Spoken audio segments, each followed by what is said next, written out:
Ladies and gentlemen, thank you for coming out. My name is Jeffrey Bing. You are? Lamar. Nice to meet you. You?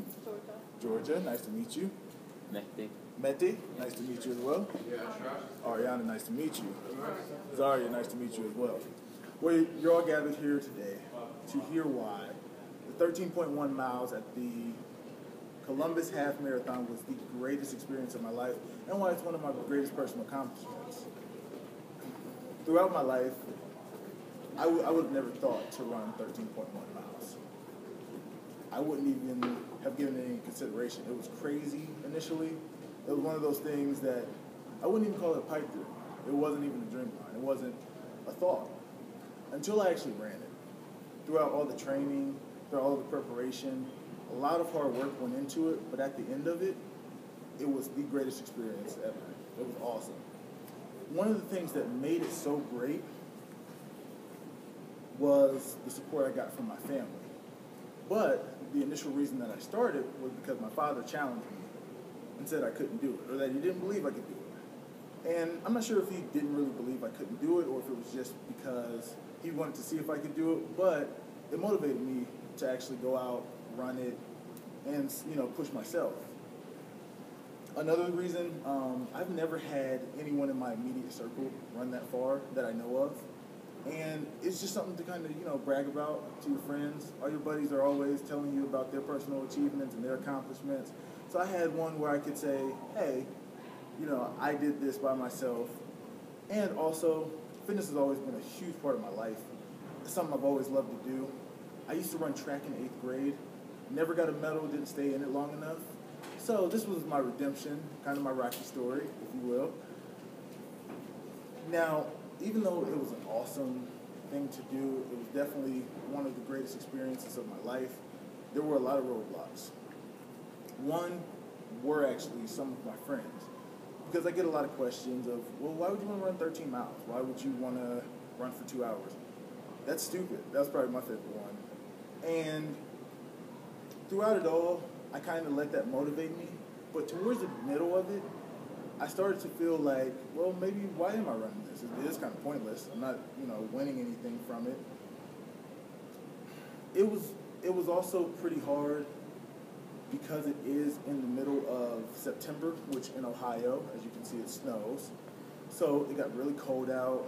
It was raining, sometimes freezing rain, and I still had to run for those. Along with all of the doubts that crept into my mind, it became, well, as opposed to, well, I've already run 3 times this week, it was more so, well, I could kind of take a break, right? I don't really need to run anymore.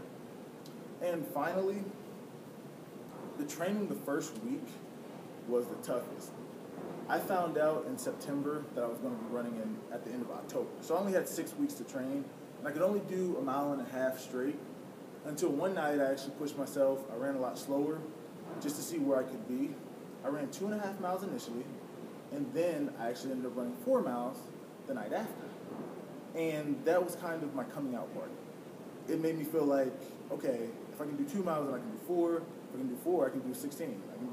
And it just really boosted my confidence. But initially, those were some of the hardest steps to get over. Those were some of the hurdles that were hard to climb.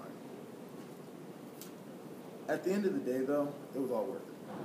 When I finally did wake up at 4:30 to get to Columbus to do the half marathon,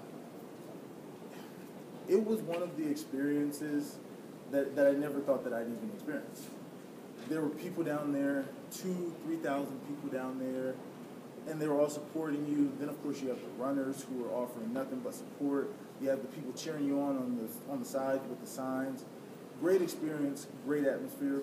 Also, I saw my mother as well, she was really happy for me. She's watched my dad run like 12,000 of these. So for him, she wasn't as happy. But for me, she was happy for me. And also, the medal at the end was like the coolest thing. I've never won an Olympic gold medal, but it felt like I was winning one. They put it on my neck. It was awesome. One of the greatest experiences of all times.